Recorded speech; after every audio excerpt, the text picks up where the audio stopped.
quorum call be lifted. Without objection. Madam President, the Senate Commerce Committee recently voted on the nomination of Gigi Sohn to be a member of the Federal Communications Commission. I voted against her nomination for a number of serious reasons, as did the 13 other Republican committee members. And I was deeply disappointed that not one of my Democrat colleagues on the committee stepped forward to affirm what should be glaringly obvious, that Ms. Sohn is not an appropriate candidate for the position on the Federal Communications Commission. Madam President, one substantial concern I have with Ms. Sohn's nomination is her extreme position on net neutrality. Back in 2014, the Obama administration decided that the federal government wasn't regulating the Internet enough. And so in 2015, the Obama Federal Communications Commission passed what was known as the Open Internet Order, mislabeled, I would add, but which dramatically expanded the federal government's power over the Internet. The justification for this massive regulatory expansion was net neutrality. Now, net neutrality is a concept that enjoys broad support in both parties.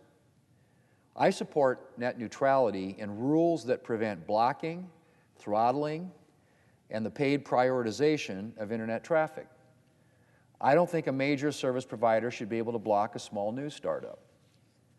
But what the Obama FCC did in 2015 went far beyond net neutrality. The Obama FCC asserted broad new government powers over the Internet using rules that were designed for telephone monopolies back during the Great Depression. This opened the door to a whole host of new Internet regulations, including price regulations. And unsurprisingly, broadband investment declined as a result. That was a problem for Americans generally, who benefit when the United States is at the forefront of Internet growth and expansion. And it was particularly bad news for Americans in rural states like South Dakota. Getting broadband to rural communities is already more challenging than installing broadband in cities or suburbs, and the possibility of heavier regulations acted as a further disincentive to expanding access. Fast forward to 2017, and the Federal Communications Commission under Chairman Pai voted to repeal those heavy-handed Internet regulations passed by the Obama FCC. And here's what happened. Broadband investment rebounded, and broadband access expanded.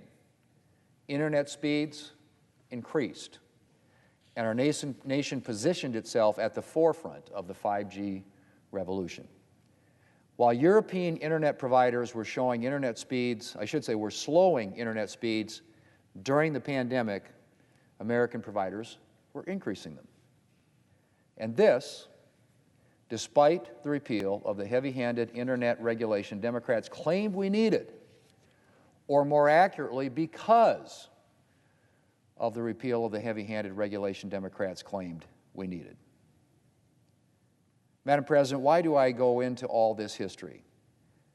Well, because Ms. Sohn not only wants to bring back the heavy-handed Internet regulation of the Obama administration, but she wants to go further and have the FCC regulate broadband rates and set data caps. Just as service providers are working to implement nationwide 5G networks, Ms. Sohn wants to reinstate rules that will discourage broadband investment and diminish access opportunities for Americans outside of major cities and suburban areas. That's a big problem. The light-touch approach to Internet regulation that the federal government has historically taken has resulted in growth and access, both of which would be threatened by Ms. Sohn's agenda. Now, Madam President, while I was very pleased that the FCC under Chairman Pai repealed President Obama's heavy-handed Internet regulation, I believe that the best solution for the long term is for Congress to step in and pass bipartisan net neutrality legislation. Swings in net neutrality policy from administration to administration do not encourage long-term broadband investment. And I believe there is bipartisan support for a long-term legislative solution, but not, it would seem, from Ms. Sohn, who has openly disparaged bipartisan work on this issue.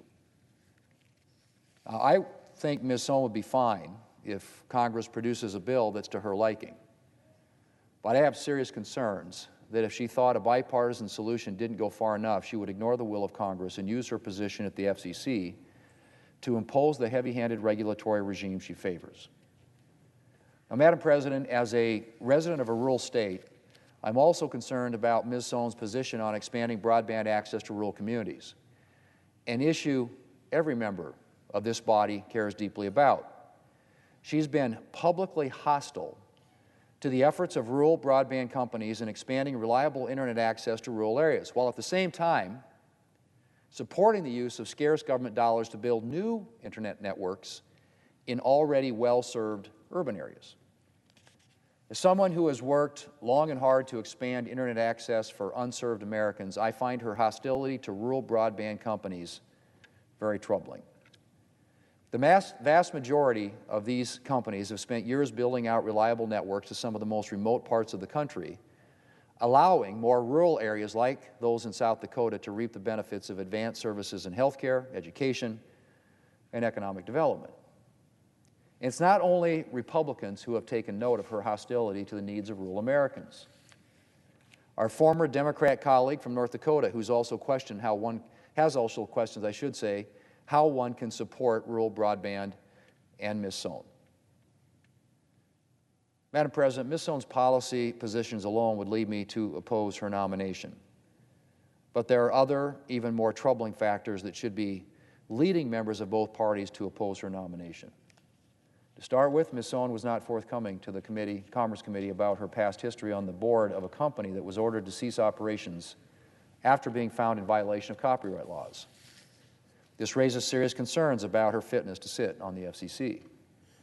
After questions were raised about her involvement with this company's settlement with broadcasters, she did volunteer to recuse herself, if she's confirmed, on a variety of issues related to broadcasting and copyright violations. But why on earth should we choose a commissioner who would have to recuse herself from participating in substantial parts of the FCC's work? How does it serve Americans to have an FCC commissioner who can't fully do her job? Surely, there are other qualified nominees who don't have Ms. Sohn's conflict of interest. But my objections don't end there. While I'm concerned about Ms. Sohn's having to recuse herself from doing parts of her job, I'm most concerned about whether or not Ms. Sohn can do any part of her job in a fair and impartial manner. Ms. Sohn has a history of virulent partisanship and far-left activism, including support for such far-left initiatives as defunding the police.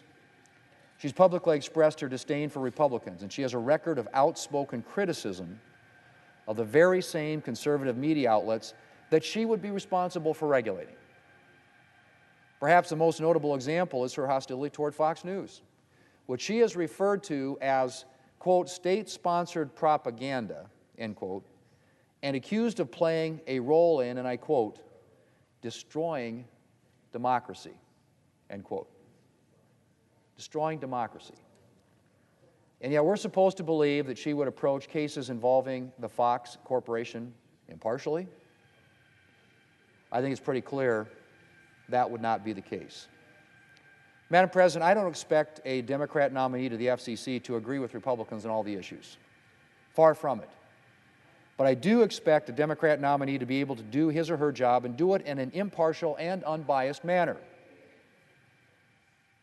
In the case of Ms. Sohn, President Biden has nominated someone who cannot fulfill part of the responsibilities of FCC Commissioner and whose record strongly suggests that she cannot be relied upon to fulfill any of her responsibilities in an impartial manner. Madam President, Americans deserve an FCC nominee who can do her job impartially, no matter what the matter before the Commission. And I hope that if Ms. Sohn's nomination comes to the floor, at least some of my Democrat colleagues will join Republicans in opposing her nomination. We should all be able to agree that virulent partisanship and an inability to fulfill the responsibilities of one's job are disqualifying characteristics for a role on the FCC. Madam President, I yield the floor.